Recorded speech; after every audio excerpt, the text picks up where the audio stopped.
নমস্কার বন্ধুরা, সুমনার সাথে চ্যানেলের পক্ষ থেকে সকলকে জানাই সুস্বাগতম।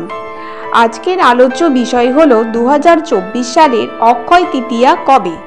জানুন পূর্ণাঙ্গ সময়সূচি, পূজার শুভ সময়, লক্ষ্মী লাভের জন্য সোনা রূপা ছাড়া আর কি কি কিনবেন, কি কি কাজ করবেন আর কি কি কাজ করবেন না।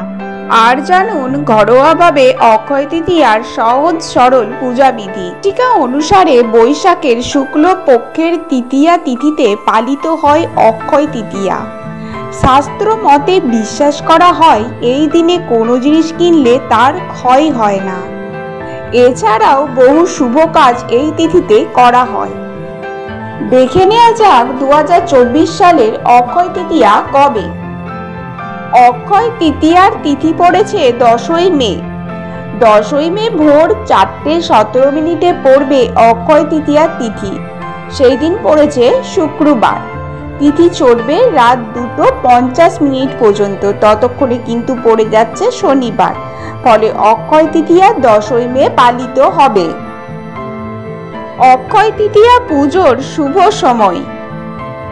পুজোর শুভ সময় শুরু হচ্ছে ভোর 5:33 থেকে দুপুর 12:18 পর্যন্ত। এই সময় অনেকেই দেবী লক্ষ্মীর পুজো করে থাকেন, আবার বহু দোকানে লক্ষ্মী গণেশেরও পুজো করা হয়। 6 ঘন্টা এই শুভ তিথি রয়েছে। এবারে জেনে নেওয়া যাক এই দিনে কি কি কাজ করবেন, কি কি কাজ করবেন না। অক্ষয় তৃতীয়ার দিনে মাংস, পেঁয়াজ ও রসুনযুক্ত খাবার খেতে নেই। পাশাপাশি মদ ও যে কোনো মাদক দ্রব্যের সেবনও এই সময় বর্জিত। স্বাস্থ্যমতে এই তিথিতে আমিষ ও মাদক দ্রব্য সেবন করলে জীবনে রোগ শোক উৎপন্ন হয়। এই তিথিতে স্নান না করে তুলসী পাতা তুলতে নেই। পাশাপাশি তুলসী পাতা তোলার আগে অনুমতির প্রয়োজন হয়। তুলসীর সামনে প্রার্থনা করে এই পাতা তুলতে হয়।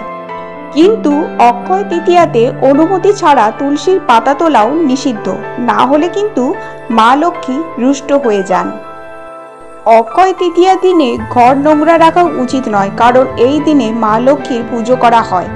শাস্ত্রমতে অক্ষয় তৃতীয়ায় ভুলেও খালি হাতে বাড়ি ফিরতে নেই। শাস্ত্রমতে এই দিনে খালি হাতে বাড়ি ফিরলে উন্নতি ও সমৃদ্ধি বৃদ্ধি হতে কিন্তু বাধাপ্রাপ্ত হয়।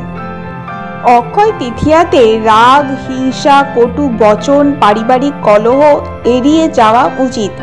এতে কিন্তু অশুভ ফল প্রদান করে। অক্ষয় তৃতীয়ার দিনে সৃজনশীল ও দান ধ্যান করলে পূর্ণ লাভ করা যায়। অক্ষয় তৃতীয়াতে সোনা কেনা অত্যন্ত শুভ। এছাড়াও বাড়ি ক্রয়, ভূমি পুজো করতে পারেন। আবার গৃহপ্রবেশ, কোনো উচ্চ পদ গ্রহণ জন্যও কিন্তু এই তিথি উত্তম। অক্ষয় তৃতীয়াতে বিবাহ শুভ মুহূর্ত থাকে, তবে এবছর বৃহস্পতি অস্ত থাকার জন্য অক্ষয় তৃতীয়ার দিনে কোনো শুভ কাজ না করাই ভালো। এবারে আমরা অক্ষয় তৃতীয়ার পূজা বিধিটা জেনে নেব। এই দিনে তাড়াতাড়ি ঘুম থেকে উঠুন। তারপরে যাদের পক্ষে সম্ভব তারা গঙ্গায় গিয়ে স্নান করুন। যাদের পক্ষে সম্ভব না তারা জলের বালতিতে কয়েক ফোঁটা গঙ্গা জল মিশিয়ে স্নান করুন। এরপর সূর্যদেবকে অর্ঘ্য নিবেদন করুন। কিছুক্ষণ ধ্যান করার জন্য শান্ত জায়গায় বসুন। এরপর আন্তরিকতার সাথে সম্পূর্ণ পুজো করবার জন্য একটি সংকল্প বা ব্রত নিন। উপাসনা স্থলে এবং পূজা চৌকিতে কিছুটা পবিত্র জল বা গঙ্গা জল ছিটিয়ে নিন। একটি তাজা হলুদ কাপড় দিয়ে চৌকিটা ঢেকে দিন এবং তাতে ভগবান গণেশ, ভগবান বিষ্ণু এবং দেবী লক্ষ্মীর মূর্তি রাখুন। লক্ষ্মী দেবী যেন ভগবান বিষ্ণুর বাঁ দিকে স্থাপিত হয় তা নিশ্চিত করুন। এরপর চৌকির ডান দিকে ঘি বা তেলের প্রদীপ জ্বালান। একটা কলস নিন। সিঁদুর দিয়ে স্বস্তিক তৈরি করার সময় তার উপরে হলুদ মাখুন। কলসে জল দিয়ে পূর্ণ করুন। এতে কুমকুম ও হলুদ যোগ করুন। এরপর কলসে কিছু কয়েন দিন। কলসের ওপরে একটা নারকেল রাখার সময় তাতে 5টা আম পাতা দিন।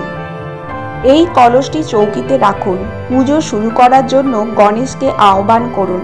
তার আশীর্বাদ পাওয়ার জন্য ফল, ফুল, অক্ষত ইত্যাদি নিবেদন করুন। ভগবান বিষ্ণু ও দেবী লক্ষ্মীর কাছে প্রার্থনা করুন। তাদের মৌলি, কুমকুম, অক্ষত ফুল নিবেদন করুন। ভগবান বিষ্ণু ও দেবী লক্ষ্মীর প্রণাম মন্ত্র উচ্চারণ করুন। নৈবেদ্য প্রদান করুন।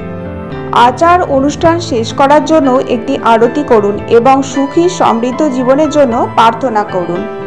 লক্ষ্মী লাভের জন্য সোনারূপা ছাড়া আর কি কিনবেন?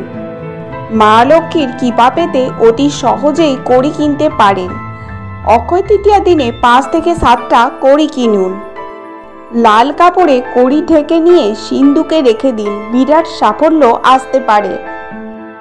অক্ষয় তৃতীয়াতে মাটির কলসি বা ঘড়া কিনতে সুখ সমৃদ্ধি জীবন জুড়ে থাকে।